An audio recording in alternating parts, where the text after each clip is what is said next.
안녕하세요. 소년의 사생활 더 멋진 내가 되는 법을 쓴 어린이책 작가 주봄입니다. 만나서 반갑습니다.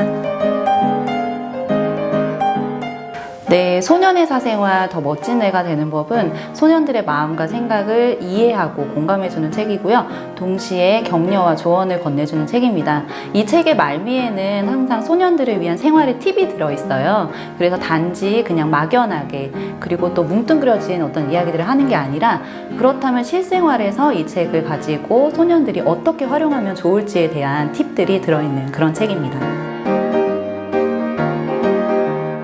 저는 어렸을 때부터 남자애들을 보면 궁금한 점이 하나 있었어요.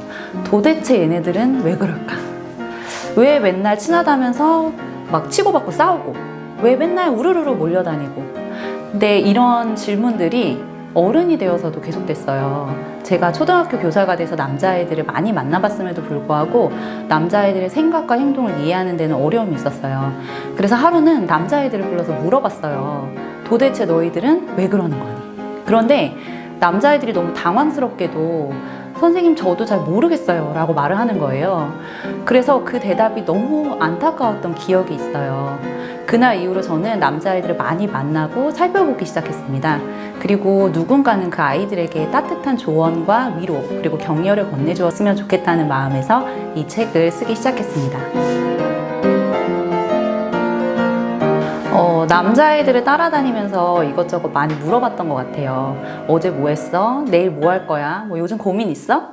이런 것들을 맛있는 걸 먹으면서 수다 떨듯이 고민 이야기를 하다 보니까 자연스럽게 관심사라든지 고민 같은 것들을 공유할 수 있었던 것 같아요. 그리고 또 한 가지 도움이 됐던 경험이 있다면 저희 아들을 키워본 경험인데요.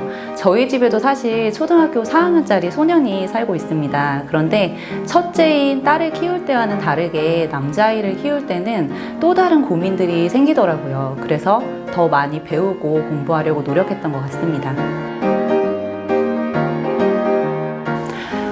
예전이나 지금이나 소년들의 어떤 기본적인 성향들은 변함이 없는 것 같아요. 물론 소년들이 이렇다라고 규정을 하기에는 굉장히 어려움이 있지만 그래도 호기심이나 모험심 뭐 그런 것들은 소년들이 대부분 가지고 있는 공통적인 기질인 것 같고요.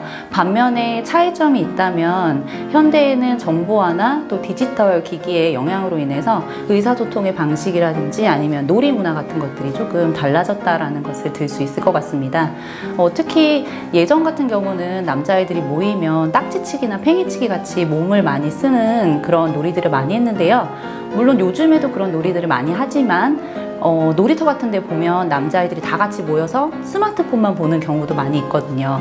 그리고 또 심지어는 서로 만나지 않고도 SNS나 온라인을 통해서 교류를 하는 경우도 많이 볼 수 있습니다.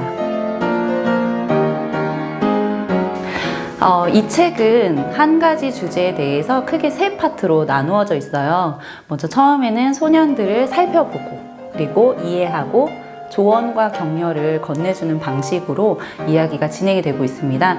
그래서 소년 독자들께서는 이 책을 자신을 이해하고 생활의 팁을 얻어가는 도움의 창으로 활용하시면 좋을 것 같고요. 그 외에 독자분들께서는 이 책을 소년들에게 더 가까이 다가갈 수 있는 만남과 교류의 창으로 이용하시면 좋을 것 같습니다. 네, 이 책을 읽으시는 독자분들이라면 아마 소년의 사생활에 대해서 궁금증이 있으시거나 어려움이 있으신 분들일 텐데요. 이 책을 통해 작은 위안과 격려 그리고 생활의 팁을 얻어가시길 바라겠습니다. 소년의 사생활 더 멋진 내가 되는 법 많이 많이 사랑해주세요.